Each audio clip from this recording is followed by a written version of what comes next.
Yo, what's up everybody? It's me Talking Media and we're finally back with another video. Today we're doing the first part of what if Goku was born with Super Saiyan God. I feel like Goku being born with Super Saiyan God is a pretty interesting what if. And for the reason is Goku is going to have a power that is godlike, and another thing is Goku is going to be a lot more like Gohan when he was a kid, having just bursts of power come up randomly just like Beerus. Sometimes when someone transforms, there's a very power. I feel like with Goku having Super Saiyan God, the same thing will happen. So let's get into it. Goku would be born just like a normal Saiyan, but the difference is his power would be very strong, but then would drop to zero when his hair turns red. Everyone would think that that's pretty weird, so obviously the Saints want Goku out. Obviously Bardock would just send Goku to planet Earth, since they don't want them executing Goku.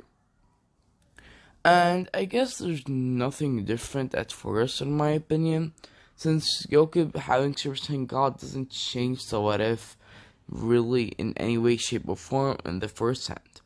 So let's just jump into it. So Goku would land on Earth, and I don't feel like there's any differences in the normal Dragon Ball series, because if you think about it, Goku as a kid, I feel like he would use Super Saiyan God slightly against like some people like Piccolo, maybe Tenshinhan, Shenhan, or just when he really needs it, but I don't think he's really going to use the full power of Super Saiyan God, since there was never an instance where Goku was that weak against someone. So that's why. So let's just jump into Dragon Ball Z, shall we? Obviously Raditz would land upon Earth, and he would take Gohan. Goku would go and follow Raditz, and Piccolo would follow him as well. Goku and Piccolo would start fighting with Raditz, and both of them would start clashing, and there isn't much differences. Goku sees that he needs to use his full power, and he would transform to Super Saiyan God. Then he would go behind Raditz, knocking him out cold, but Goku would drop to the ground because he can barely use Super Saiyan God. It's that strong. And the transformation is so strong, it made the whole crater from Goku just transforming.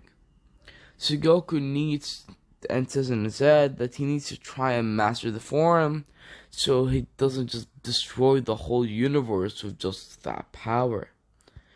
Then, obviously, Raditz's scouters start talking, and Vegeta and Nappa would say that they're going to planet Earth. And again, there's some much differences. But then, Raditz would wake up, saying this. "What did you do, Kakarot? What was that power? Was it Super Saiyan God?" Goku would ask, "What is Super Saiyan God? And what is a Super Saiyan anyway?" Raditz would say that it doesn't matter since he's only a low-class Saiyan, he obviously doesn't have it. Raditz would go and try to get the upper hand on Goku, but Goku still being in his base form would get actually punched to the ground. But then Goku would go to Super Saiyan God yet again and would punch a hole through Raditz, killing him right there. And let's just jump into the second arc, the Saiyan arc. Obviously, Goku would still be on Earth, and he wouldn't go to King Kai's planet. Goku would look into Vegeta's eyes, and he would notice that Vegeta is obviously the stronger of both Saiyans. So Goku would go and attack Vegeta, and they would start fighting, and the Z Fighters would attack Nappa. I feel like with especially Piccolo and everyone training Super Saiyan God Goku, I feel like they might actually have a shot against Nappa. But with Goku versus Vegeta, it's much more different. So due to Goku that he isn't training with high gravity, his base form wouldn't be as strong. I'll give his base for an estimate of 7,000. Not too strong. Way weaker than his other counterpart.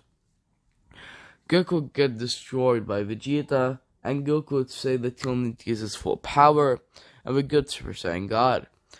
Honestly, Super Saiyan God multiplier is pretty weird. A lot of people think it's 10,000, 20,000, 30,000, or even 40,000. In my opinion, I would give Super Saiyan God around a 30,000 multiplier. This is just me though. There's a lot of calculations and stuff you could say, but that's just my theory. So then Goku and Vegeta start fighting, and Goku demolished Vegeta with no difficulty.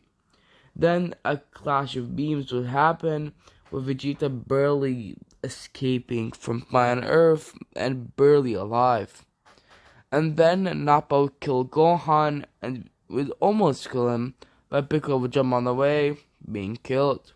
Goku in rage, he would go and punch a hole for Nappa, throwing him up in the air, and shooting a big massive ki blast, killing him. And the only one surviving is being Gohan and the one and only Krillin. Obviously, they would say that they need to go to Planet Namek, so obviously Bulma would do that. They would do a very big machine, aka a big pot. Goku would tell her he wants the gravity ability so he could just train and get stronger, and she obliges. Obviously, Gohan and the one and only Krillin, they'd all obviously go to Planet Namek before Goku, like the normal timeline. And in my opinion, there isn't much differences even here, since Gohan doesn't have Super Saiyan God, and Krillin would just be the same. So I don't think any of them would be stronger. We could do a case where Gohan is actually stronger since Goku has Super Saiyan God, but I don't think someone in a kid form like Gohan would even be able to use Super Saiyan God. But obviously it's debatable, so I wouldn't mind adding it. So in part 2, you guys can ask, you guys can say if you want Super Saiyan God Gohan or not. Obviously they would arrive, and nothing changes till Goku arrives. He would see the Ginyu Force, and Goku would transform to Super Saiyan God yet again, destroying everyone. Ginyu would use his ability, and it would take Goku.